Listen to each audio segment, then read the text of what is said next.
Okay, student, this is Dr. Naeem. Today I will be teaching you bioenergetics. Okay, तो हम start ले लेते हैं इस चैप्टर का बेसिक्सिटी के। तो हम बायोएनर्जेटिक किसको बोलते हैं? Bioenergetics is the transformation of energy in a biological system. क्या चीज़ है हमारे पास? ये transformation of energy in biological system है, ठीक है। तो ये बात आपकी क्लियर हो गई।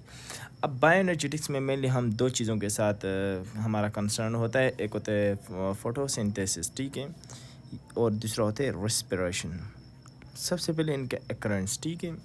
तो जो हमारे पास फोटोसिंथेसिस होता है ये डे के टाइम होता है, नाइट पे ये नहीं होता, ठीक है। दूसरी तरफ हमारे पास रेस्पिरेशन है जो डे के टाइम पे भी होता है और नाइट के टाइम पे भी होता है, ठीक है। तो ये दो जो बेसिक कॉन्सेप्ट्स हैं आप लोगों को ये पता होने चाहिए। इसके बाद हमारे पास आता है फोटोसिंथेसिस, ठीक है। फोटोसिंथेसिस कहाँ पर होता है और रेस्पिरेशन कहाँ पर होता है? तो फोटोसिंथेसिस हमें पता है कि क्लोरोप्लास्ट के अंदर होता है, ठीक है। और माइटोकॉन्ड्रिया के अंदर क्या होता है हमारे पास? रेस्पिरेशन, ठीक है। ये पॉइंट्स क्लियर हो गए। जो हमारे पास फोटोसिंथेसिस है ये एनर्जी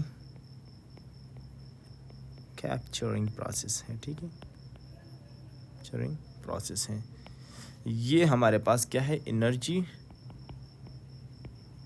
रिलीजिंग प्रोसेस है, ठीक है। ये बात भी होगी। फिर हमारे पास जो नेक्स्ट पॉइंट है वो है कि ये कौन सा प्रोसेस है हमारे पास? फोटोसिंथेसिस ये है एनाबॉलिक प्रोसेस, ठीक है, मतलब जिसमें कंस्ट्रक्शन हो जाती है, ठीक है। तो आप इसको कंस्ट्रक्टिव प्रोसेस भी कह सकते हो, ठीक है। कंस्ट्रक्टिव प्रोसेस भी आप लोग इसको बोल सकते हो, ठीक है। और जो हमारे पास रिस्पायरेशन है ये कैटाबॉलिक है, ब्रेकडाउन में चीज़ों की होती है कैटाबॉलिक प्रोसेस, ठीक है। और दूसरी बात इसके अंदर ये होता है कि ये एक डिस्ट्रक्टिव प्रोसेस होता है, ठीक है। अब हम इनके जनरल और शार्ट से मतलब रिएक्शन फॉर्म्स लिख लेंगे यहाँ पे ताकि आप लोगों को इन चीज़ों की समझ आ जाए, ठीक है। तो हमारे पास जो फोटोसिंथेसिस है इसमें हमारे पास 6 carbon dioxide plus 6 water molecule in the presence of energy and sunlight, ठीक है। एनर्जी यानी सनलाइट की और क्लोरोफिल के प्रेजेंस में ये हमारे पास किस चीज़ में कन्वर्ट हो जाते हैं? C6H12O6 यानी ग्लूकोज बना देते हैं, ठीक है। और उसके साथ ऑक्सीजन की प्रोडक्शन हो जाती है। तो अगर आप लोगों से पूछा जाए कि जो हमारे पास बाई प्रोडक्ट ऑफ फोटोसिंथेसिस हैं तो वो हमारे पास क्या है? ऑक्सीजन है, ठीक है। ये हमारे पास ग्लूकोज है जो हमें चाहिए होता है, मेन प्रोडक्ट है, ठीक है। अब इसी तरह हम रेस्पिरेशन की तरफ जाते हैं, ठीक है। तो इसमें हमारे पास ग्लूकोज मॉलिक्यूल C6H12O6 क्या हो जाती है? इसकी ब्रेक डाउन हो जाती है, ठीक है। तो इसमें हमारे पास क्या बनता है? Carbon dioxide plus water molecule, ठीक है। और मेनली जो हमारे पास चीज़ बनता है वो है ATP जो कि हमारे पास क्या है? एनर्जी है। तो अब इन दोनों प्रोसेस में हमारे पास एक चीज़ और भी है जो हमारे पास इन दोनों में क्या है? वो है कॉमन, ठीक है, कि ये भी एक रिडॉक्स प्रोसेस है, यानी इसमें भी ऑक्सीडेशन रिडक्शन होती है और ये भी एक रिडॉक्स प्रोसेस है, ठीक है। ऑक्सीडेशन रिडक्शन यहाँ पर भी होती है। तो चले हम अपने नेक्स्ट स्लाइड्स की तरफ जाते हैं। जो हमारा है हम अब डिफरेंट फोटोसिंथेटिक सिस्टम फोटोसिंथेसिस के जो रिक्वायरमेंट्स है वो पढ़ेंगे, ठीक है। तो उसमें हम सबसे पहले रोल ऑफ लाइट को डिस्कस कर देते हैं। आप लोगों को पता है कि जो हमारे पास लाइट यहाँ पर आती है वो कौन सी लाइट होती है? वो है सनलाइट। तो ये तो बात तो हम भी जानते हैं कि सनलाइट जो है वो है अल्टीमेट सोर्स ऑफ एनर्जी, ठीक है। क्या है? अल्टीमेट सोर्स ऑफ एनर्जी है, ठीक है, फॉर लिविंग ऑर्गेनिजम्स, ठीक है। अब सनलाइट के बारे में आप लोगों ने दो चीज़ें याद रखनी है, ठीक है।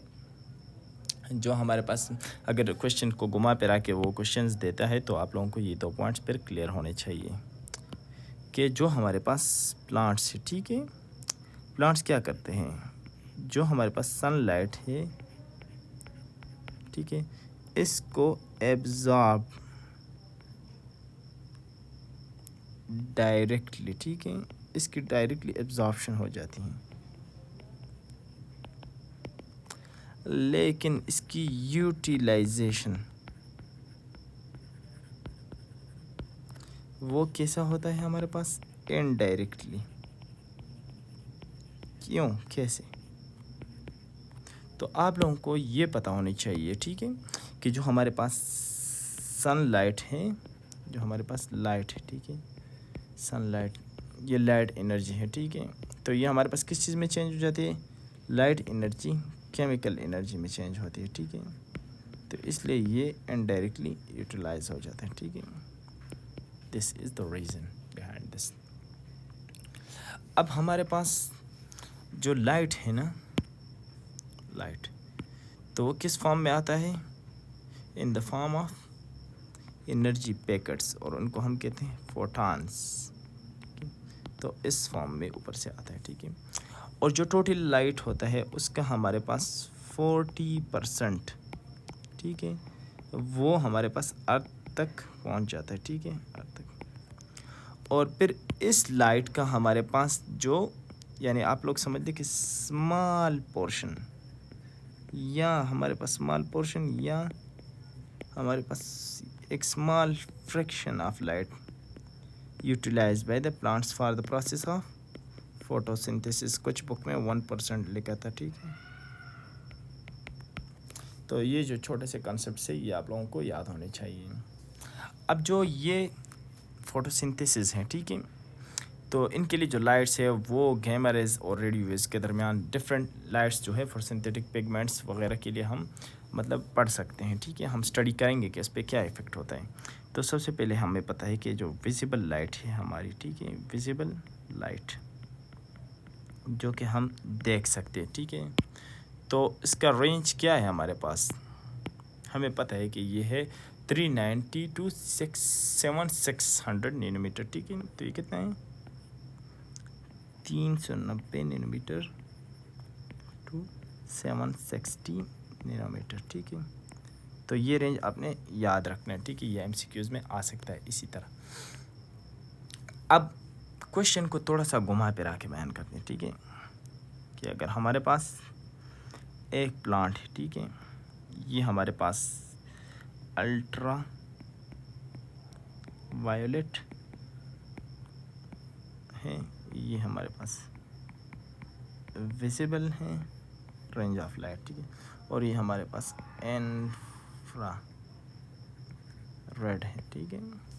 तो अब हमने क्या किया है कि हमने यहाँ से एक प्लांट को उठाया है, ठीक है, और उसको हम यहाँ पर ले आते हैं, ये प्लांट्स यहाँ पर आ गया, ठीक है, या इस प्लांट्स को हम यहाँ से उठा के इधर ले आते हैं, ठीक है।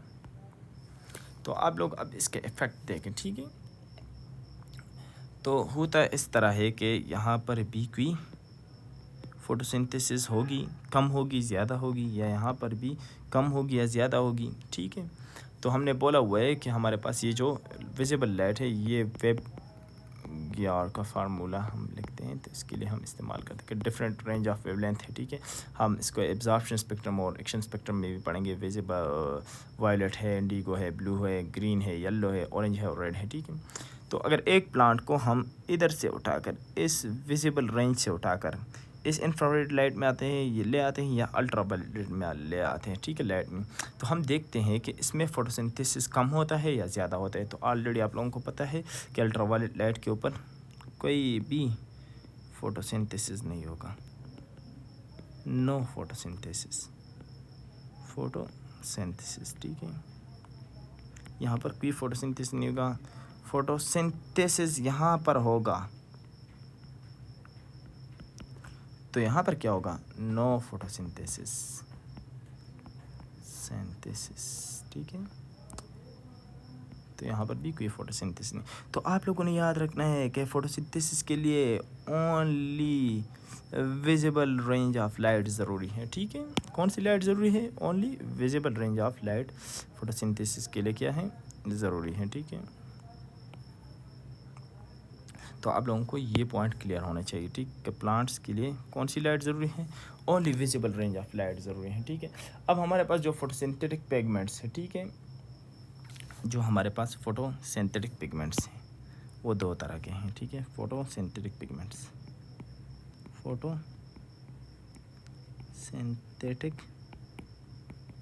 पिगमेंट्स, ठीक है, वो दो तरह के हैं। एक है हमारे पास क्लोरोफिल, ठीक है, और एक होता है कैरोटीनॉइड्स, ठीक है।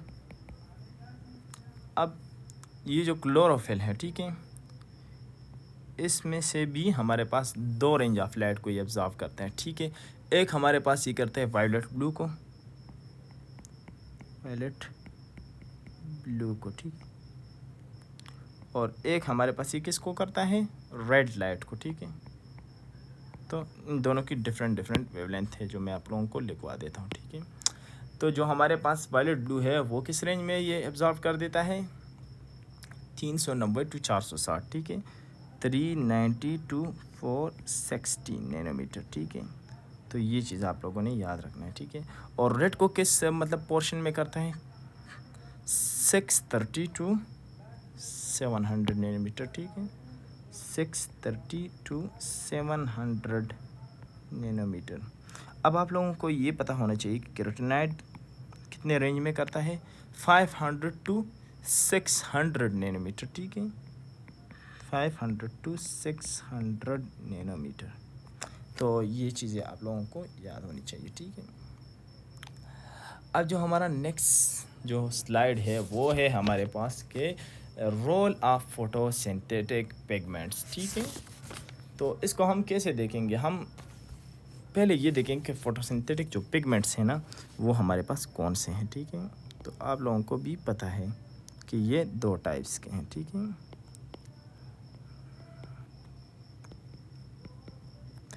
इन दो टाइप्स में हमारे पास एक होता है मेन पिगमेंट्स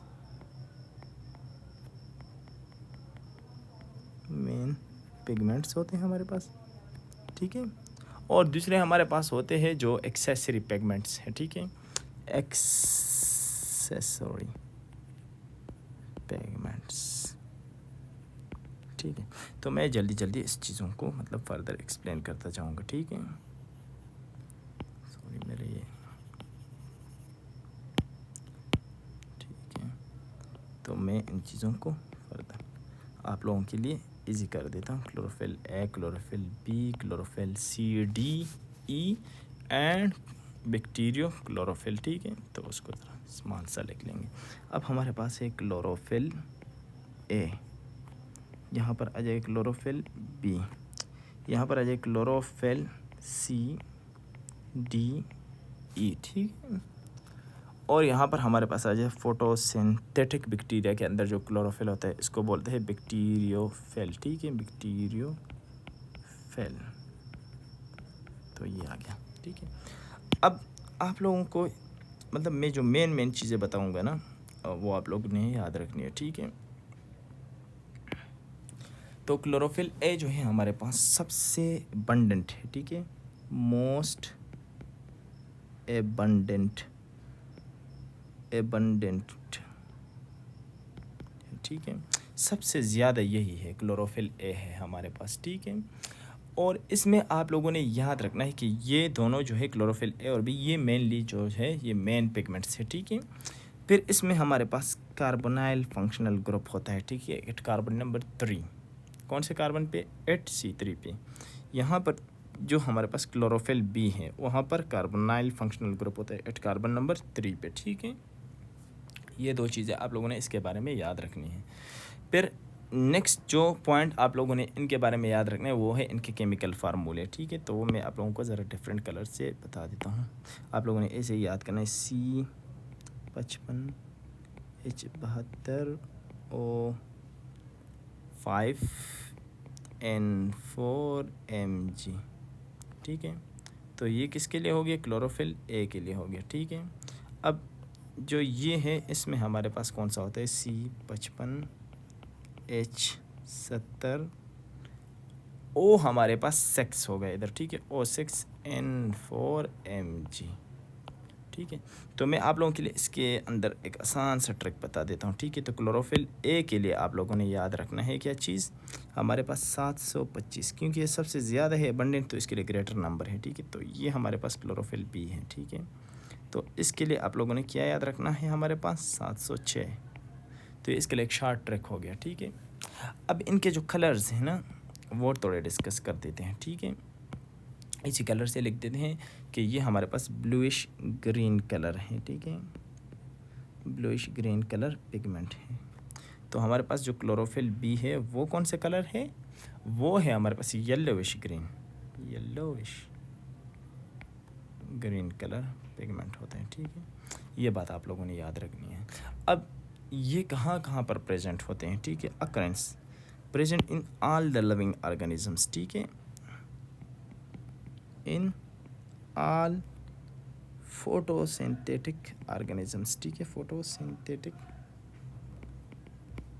ऑर्गेनिज्म याद रखना है कि ऑल ऑर्गेनिज्म नहीं, ऑल फोटोसिंथेटिक ऑर्गेनिजम्स, ठीक है।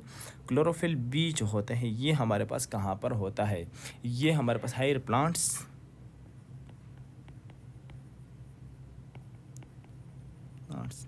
प्लस ग्रीन एल्जाई के अंदर होता है, ठीक है। ये बात आप लोगों ने याद रखनी है। अब हमारे पास बारी आ जाती है किस चीज़ की, सी डी और ई की, ठीक है। तो ये हमारे पास कहाँ पर प्रेजेंट होते हैं, तो आप लोगों को मैं बताता चलूँ कि ये हमारे पास रेड एंड ब्राउन एल्जी में होते हैं, रेड एंड ब्राउन एल्जी, ठीक है। और ये जो हमारे पास साहिब है ये बैक्टीरिया के अंदर होता है, ठीक है, बैक्टीरियल क्लोरोफिल। अब जो हमारे पास एक्सेसरी पिगमेंट्स हैं ना वो हमारे पास दो है, कौन से, कैरोटीनाइड, अच्छा सॉरी, हमारे पास जो कैरोटीनाइड्स हैं ना, कैरोटीनाइड इसको बोलते हैं, कैरोटीनाइड्स, ठीक है। इसके फर्दर दो टाइप्स हैं फिर हमारे पास, एक होता है हमारे पास, चलो मैं ज़रा ज़्यादा एक्सप्लेन कर देता हूँ अच्छा सा, ठीक है। कैरोटीन क्या चीज़ होती है, कैरोटीन, और दूसरा हमारे पास होता है जिंतोफेल, ठीक है। स्पेस नहीं है तो थोड़ा सा एडजस्ट करना पड़ेगा, ठीक है। ये जो हमारे पास कैरोटीन है या इसके बारे में, कैरोटीनाइड के बारे में जनरली जो बुक में आप लोगों को बता दिया है कि ये कौन सा कलर पिगमेंट है, मैं इसके लिए आपको ट्रिक बताता हूँ। आप लोगों ने यार्प को याद रखना है, ठीक है, यार्प को, यार्प, तो इससे क्या मुराद है, ठीक है। मैं आप लोगों को ज़रा ये चीज़ एक्सप्लेन कर देता हूँ। यार्प में हमारे पास जो वाई है ये है येलो, ठीक है। इसमें अब हमारे पास जो ओ है ये कौन सा है हमारे पास, ऑरेंज,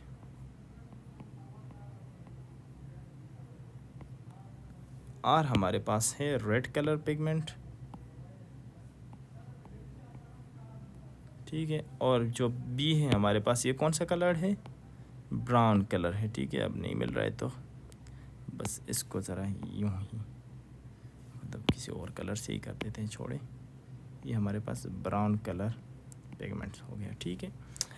अब जो हमारे पास कैरोटीन और कैरोटीनाइड के बारे में आप लोगों ने दो क्वेश्चन याद रखने, ठीक है। इन एटम जो हमारे पास प्लांट लीव्स होते हैं, ठीक है, वो क्या हो जाते हैं, येलो हो जाते हैं। तो ये किस वजह से हो जाते हैं, ठीक है, दिस इज़ बिकॉज ऑफ जिंतोफिल, तो फिल। और अगर ये हमारे पास बिफोर एटम हो, ठीक है, और ये अगर हमारे पास बिफोर एटम हो, ठीक है, तो फिर हमारे पास कैरोटीन की वजह से ये येलो दिखते हैं, ठीक है। तो ये एक मेन पॉइंट्स है जो आप लोगों ने याद रखना है, ठीक है। बाकी इसमें इतना कोई ख़ास पॉइंट है ही नहीं, तो नेक्स्ट स्लाइड की तरफ जाते हैं, ठीक है। अच्छा, मैं इसके एमसीक्यूज आप लोगों को करवाऊँगा, ठीक है, मतलब इन चीज़ों से। अब क्लोरोफिल जो है हमारे पास ये एक ऑर्गेनिक कंपाउंड है, तो सॉल्युबल इन ऑर्गेनिक सॉल्वेंट, ठीक है, और इनसॉल्युबल इन वाटर, ठीक है। तो ये बात आप लोगों ने याद रखनी है इसके बारे में, ठीक है। अब क्लोरोफिल जो है हमारे पास ना, इसके लिए मतलब मैं आप लोगों को एक शॉर्ट बात बता देता हूँ। दो चीज़ों में मैं इसको वो डिवाइड करता जाऊँगा, ठीक है। एक है हमारे पास इसका हेड और दूसरा है हमारे पास इसका टेल, ठीक है। तो बस मैं आसान कर देता हूँ इसको अपने लिए। अब आप लोगों ने याद रखना है, ठीक है, जो इसका हेड है ना, वो हमारे पास कितनी चीज़ों से बना होता है, मेनली वो बना होता है पोरफायरिन रिंग से बना होता है, ठीक है। ये हमारे पास पोरफायरिन रिंग है, ठीक है। अब ये जो हमारे पास हेड है ना, इसकी कंपोजिशन किस चीज़ से हुई है, पोरफायरिन रिंग से हुई है, ठीक है। अब पोरफायरिन रिंग में आप लोगों ने याद रखना है, ठीक है, कि पोरफायरिन का जो रिंग है ये हमारे पास दो चीज़ों पे मुश्तमिल होता है, ठीक है। क्या क्या चीज़ें हैं वो भी मैं आप लोगों को बता देता हूँ। एक होता है हमारे पास सेंट्रल एटम, दूसरा हमारे पास जो इसमें चीज़ होती है वो है फोर पायरोल रिंग, ठीक है। तो जो हमारे पास ये एक अच्छा सा एमसीक्यूज है कि central atom of porphyrin ring is magnesium, ये एक एमसीक्यूज है, ठीक है। अब हमारे पास जो पायरोल रिंग है ना, इसके बारे में आप लोगों ने दो चीज़ें याद रखनी है कि इसका भी एक सेंट्रल एटम होना चाहिए, ठीक है, जो सेंटर की तरफ होता है, ठीक है, और एक दूसरे इसमें 4 कार्बन का जो हेट्रोजीनियस रिंग रह जाता है, ठीक है। 4 कार्बन का जो बाकी रिंग होता है वो इसमें प्रेजेंट होता है, ठीक है। जो अब इसका सेंट्रल एटम है जो हमारे पास पोरफायरिन है, ठीक है, इसका जो सेंट्रल एटम है वो क्या है, हमारे पायरोल का सेंट्रल एटम हमारे पास क्या है, नाइट्रोजन है, ठीक है। जो नाइट्रोजन आप लोग इधर लिखते हैं, और इसके जो 4 कार्बन है ना पायरोल की, ठीक है, तो वो नाइट्रोजन के साथ, मतलब नाइट्रोजन इसके सेंटर में होता है, हेट्रोजीनियस रिंग बनाया होता है, ठीक है। तो ये बात आप लोगों ने याद रखनी है। अब हमारे पास जो पायरोल रिंग है ना, 4 पायरोल रिंग है, कितनी रिंग है, 4 पायरोल रिंग है। तो अब इनकी ज़रा खुसूसियात देखते हैं, ठीक है। तो इनमें जो मेनली हम देखेंगे ना, तो एक हम देखेंगे हमारे पास जो है वो है पायरोल रिंग नंबर, या हम थर्ड पायरोल रिंग देखेंगे और फोर्थ पायरोल रिंग, ठीक है। थर्ड जो हमारे पास पायरोल का रिंग होता है, ठीक है, तो उसमें हम देखेंगे कि 8 कार्बन नंबर 3 या तो हमारे पास मिथाइल फंक्शनल ग्रुप होता है या हमारे पास कार्बोनाइल फंक्शनल ग्रुप होता है। ये बात आप लोगों ने याद रखनी है, ठीक है। अब फोर्थ पायरोल रिंग जो हमारे पास है, ठीक है, फोर्थ पायरोल रिंग, इसके साथ क्या चीज़ अटैच हो जाता है, टेल यहाँ पर अटैच हो जाता है, ठीक है। टेल को हम फाइटोल भी कहते हैं, ठीक है। अब हमारे पास ये जो टेल है ना, टेल, तो ये वैसे जनरली फेडरल की बुक में अगर देखें तो आप लोग लिखेंगे, उधर देखेंगे कि लॉन्ग जो टेल है और शॉर्ट टेल है, लेकिन हम केपी का बुक पढ़ रहे तो इसलिए मैं केपी के बुक के मुताबिक जाऊंगा, ठीक है। तो ये जो हमारे पास हेड होता है, ठीक है, इसके बारे में हमने एक पॉइंट मिस कर दिया ताकि मैं भूल ना जाऊँ, अभी से लिख देता हूँ, ठीक है। तो ये कहाँ पर प्रेजेंट, ये एक हमारे पास क्या होता है, ये हाइड्रोफिलिक होता है, ठीक है, हाइड्रोफिलिक इन नेचर है। दूसरी बात इसके बारे में आप लोगों ने याद रखें कि embedded on the surface of thylakoid होता है, ठीक है, तेलाकाइड मेम्ब्रेन होते हैं। अब टेल जो है ये हाइड्रोफोबिक होता है और ये एम्बेडेड हुआ होता है, ठीक है, एम्बेडेड इन मेम्ब्रेन, ठीक है। तो ये बात आप लोगों ने याद रखनी है। अब जो टेल है ना, इसके लिए एक फार्मूला है, ठीक है। इसके अंदर C20H39, तो इसके अंदर कार्बन के नंबर कितने हैं? 20 हैं, ठीक है। ये आप लोगों ने याद रखने हैं, ठीक है। ये हाइड्रोफोबिक इन नेचर है, embedded within the thylakoid membrane होता है। एक होता है लॉन्ग टेल और एक होता है शॉर्ट टेल, जो कि आप लोगों के बुक में नहीं, सो मैं उस चीज़ को डिस्कस ही नहीं करता यहाँ पे, ठीक है। लेकिन जनरली जो हमारे पास ये कार्बोनाइल ग्रुप हमारे पास क्लोरोफिल बी में होता है, मिथाइल क्लोरोफिल ए में होता है, ठीक है। और अगर आप लोग इसका स्ट्रक्चर देखें ना क्लोरोफिल का, ठीक है, तो इसमें ये सेंटर पे हमारे पास क्या होता है? मैग्नीशियम। ये हमारे पास इसका एक नाइट्रोजन आता है, दूसरा नाइट्रोजन, तीसरा नाइट्रोजन एंड फोर्थ नाइट्रोजन, ठीक है। और फिर उसके साथ जो हमारे पास इस तरह के रिंग बाहर से अटैच होते हैं, ठीक है। तो इस तरह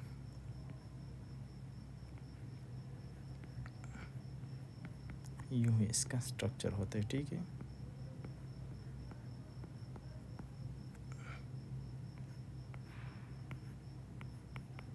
ये हमारे पास एक पूरा वो है। ये अगर हमारे पास फर्स्ट है तो ये सेकंड है, ये हमारे पास थर्ड है और ये फोर्थ है, ठीक है। और यहाँ पर नीचे हमारे पास ये जो टेल होता है, ठीक है, क्लोरोफिल का ये होता है, ठीक है। तो ये हमारे पास क्लोरोफिल का स्ट्रक्चर था, जनरल स्ट्रक्चर इसको बोल सकते हैं, ठीक है। अब एब्जॉर्प्शन स्पेक्ट्रम का क्या मतलब है, ठीक है।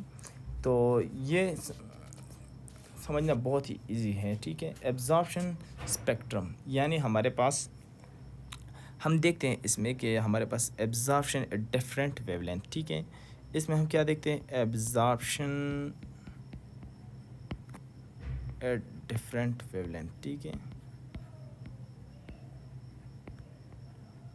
वेवलेंथ। हाँ, तो इसमें हम डिफरेंट लाइट की जो एब्जॉर्प्शन है वो देखते हैं, ठीक है, for the process of photo sciences,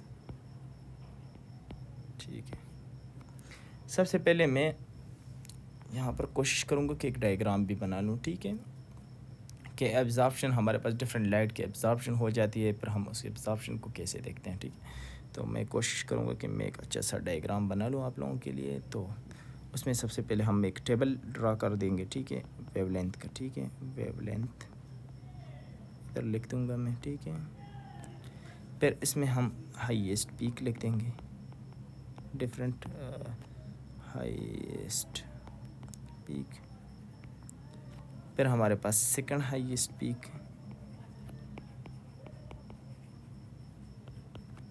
मेरे पास डायग्राम यहाँ पर नहीं है वरना मैं आप लोगों को बता देता। मैक्सिमम एब्जॉर्प्शन इंडिविजुअली, ठीक है। ये हमारे पास 3 पॉइंट्स, ठीक है। तो इसको हम देखेंगे, सॉरी, ठीक है। तो एब्जॉर्प्शन स्पेक्ट्रम है, ठीक है। सबसे पहले हमें ये तो पता होने चाहिए कि हमारे पास जो क्लोरोफिल है और कैरोटीनॉइड है, ठीक है, इन दोनों की एब्जॉर्प्शन डिफरेंट वेवलेंथ पे होती है, ठीक है। जो हमारे पास क्लोरोफिल है, ठीक है, चलिए मैं इधर ही लिख देता हूँ, क्लोरोफिल, ठीक है। और हमारे पास कैरोटीनॉइड है, ठीक है, कैरोटीनॉइड्स हैं, ठीक है। क्लोरोफिल में हमारे पास क्लोरोफिल ए और क्लोरोफिल बी है, ठीक है।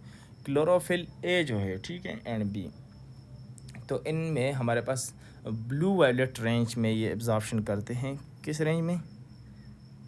चलिए मैं लिख देता हूँ यहाँ पर chlorophyll A, sorry, chlorophyll A and B, ठीक है।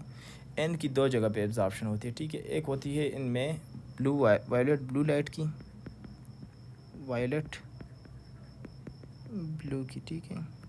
और दूसरा हमारे पास होता है रेड लाइट के लिए, ठीक है। कौन से लाइट के लिए? रेड लाइट के लिए, ठीक है। तो वायलेट ब्लू का जो रेंज है हमारे पास वो क्या है? 390 टू 460, ठीक है, 390 टू 460 नैनोमीटर, ठीक है। और जो हमारे पास रेड के लिए है वो है 630 to 700 नैनोमीटर। तो ये हमारे पास क्लोरोफिल ए और बी के लिए हो गया, ठीक है। अब कैरोटीनाइड्स के लिए क्या होना चाहिए? कैरोटीनाइड्स के लिए जो एब्जॉर्प्शन है वो क्या है? Sorry, 430 to 470 nanometer. अब आप लोगों को पीछे वाले के साथ इनको कंफ्यूज नहीं करना है, ठीक है। मैं आप लोगों को बता देता हूँ, ठीक है, कि जो हमारे पास वेवलेंथ है ये हमारे पास हम देख सकते हैं क्लोरोफिल ए के लिए, फिर हम क्लोरोफिल बी के लिए यही चीज़ देख सकते हैं, ठीक है। और तीसरा हमारे पास क्या था? कैरोटीनाइड्स। तो ये तीन चीज़ें, ये हमारे पास हाईएस्ट पीक किस रीजन में बनाएगा? क्लोरोफिल ए हाईएस्ट पीक कौन से रीजन में बनाएगा? वायलेट ब्लू में, वायलेट ब्लू की रेंज में बनाएगा, ठीक है। मैं आपको बता देता हूँ डायग्राम से, ठीक है। वायलेट ब्लू में, मैं बाद में इसमें डायग्राम ऐड कर लेता हूँ। क्लोरोफिल बी हमारे पास बी वायलेट ब्लू की रेंज में एब्जॉर्प्शन मैक्सिमम एब्जॉर्प्शन करते हैं, हाईएस्ट पीक बनाते हैं, ठीक है। और कैरोटीनाइड भी हमारे पास वायलेट ब्लू में जो इसका हाईएस्ट पीक बनता है, ठीक है, सबसे बड़ा वाला पीक ये बनाते हैं। अब सेकंड हाईएस्ट पीक की तरफ हम आते हैं, ठीक है। जो हमारे पास सेकंड हाईएस्ट पीक है वो क्लोरोफिल ए का हमारे पास ऑरेंज रेड रीजन में बनता है, ठीक है। ऑरेंज रेड रीजन में बनता है, ठीक है। Second highest peak chlorophyll B के लिए भी ऑरेंज रेड में बनता है, ठीक है। ऑरेंज रेड रीजन में बनता है, और इसके लिए बनता ही नहीं है, ठीक है, कैरोटीनाइड्स में, ठीक है। अब मैक्सिमम एब्जॉर्प्शन वाला जो पॉइंट है हमारे पास, ये सबसे इम्पॉर्टेंट पॉइंट है, ठीक है। मैं इसको अच्छे कलर के साथ करना चाहता हूँ, ठीक है।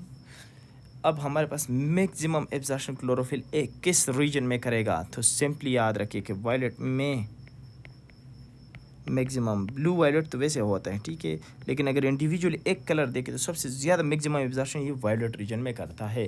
क्लोरोफिल बी हमारे पास ब्लू रीजन में करता है, ये बात याद रखें। कैरोटीनाइड भी हमारे पास ब्लू रीजन में करता है, ये बात याद रखें, ठीक है।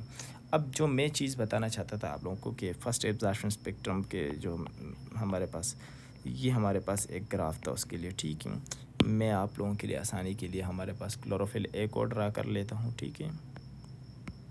अब ये हमारे पास अगर लाइट है ना, तो ये क्लोरोफिल ए के लिए मैं बना देता हूँ, ठीक है। तो ये इसका दूसरा first highest peak, second highest peak, ठीक है। मैं नीचे लाइट को वो नहीं कर सकता, वो आप लोग ख़ुद कर लेना है, ठीक है, आप लोगों ने।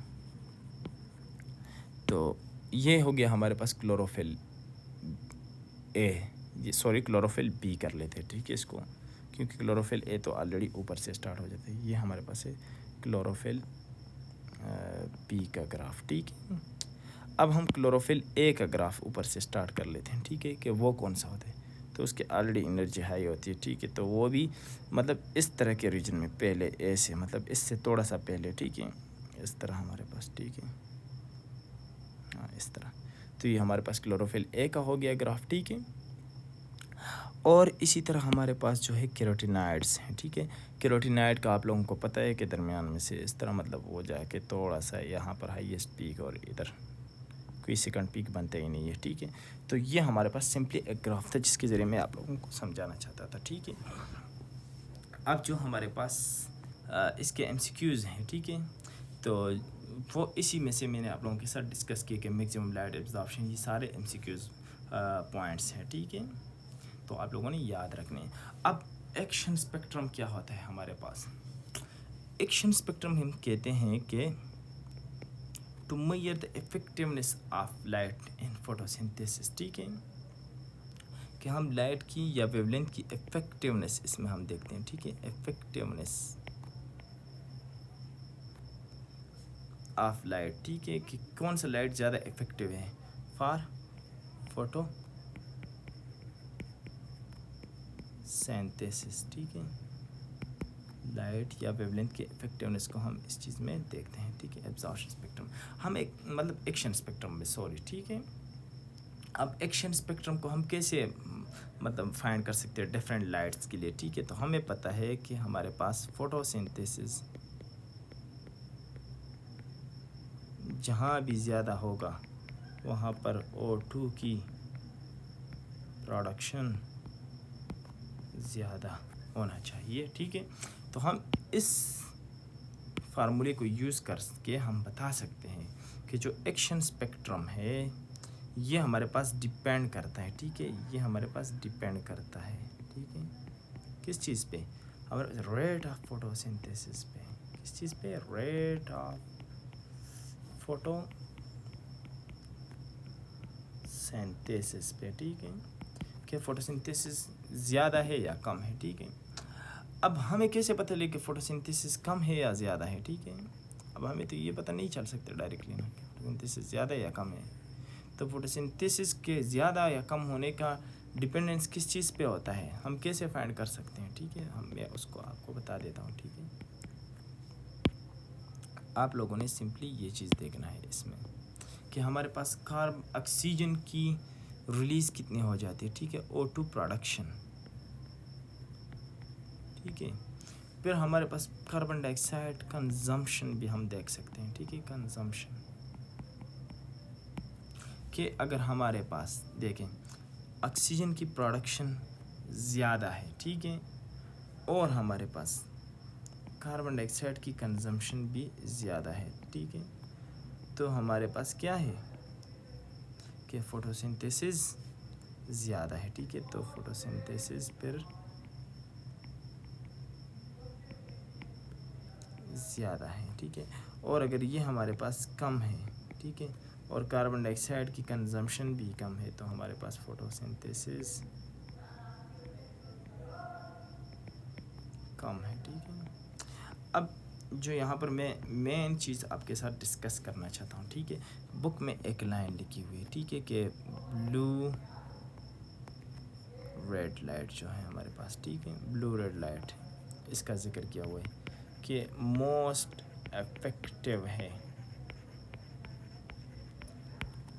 फॉर फोटोसिंथेसिस, ठीक है भाई, हम मान लेते हैं, ठीक है। अब मैं कहता हूँ कि which one is effective for following is most effective for photosynthesis,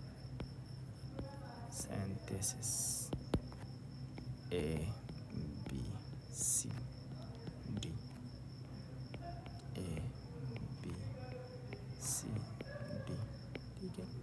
और ये भी हमारे पास A, B, C, D, ठीक है। तो अब इधर लिख देता है हमारे पास ब्लू रेड, ठीक है। सॉरी, ये कलर ज़रा चेंज कर लेते हैं, ठीक है।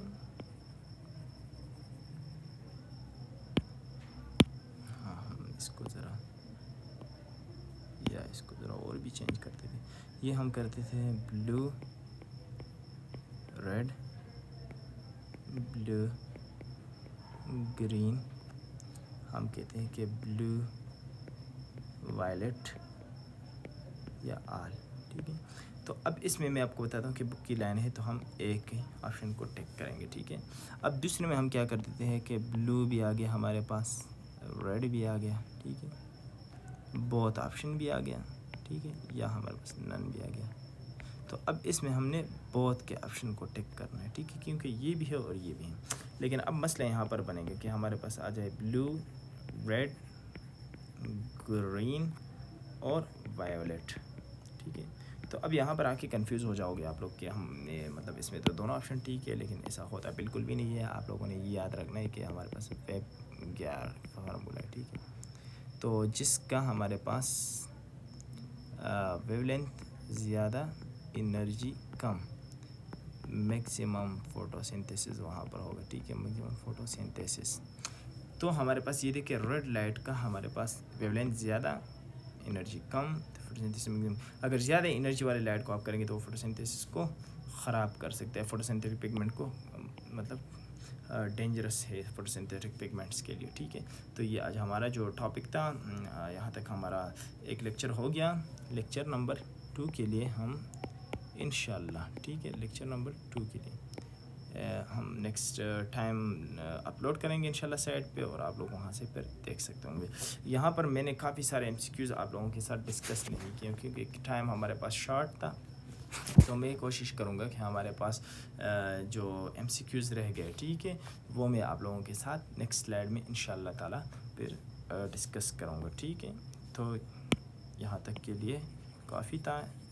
और आप लोगों ने हमारे जो वेबसाइट है medaspirant.com पे जाना है, वहाँ पर हमने काफ़ी सारे फ्री संडे टेस्ट हम देते हैं, वहाँ पर हमने काफ़ी सारे MCQs दिए आप लोगों के लिए, तो आप लोग ज़रूर वहाँ पर अटेम्प्ट कर लीजिएगा। Thank you. ओके, अल्लाह हाफ़िज़।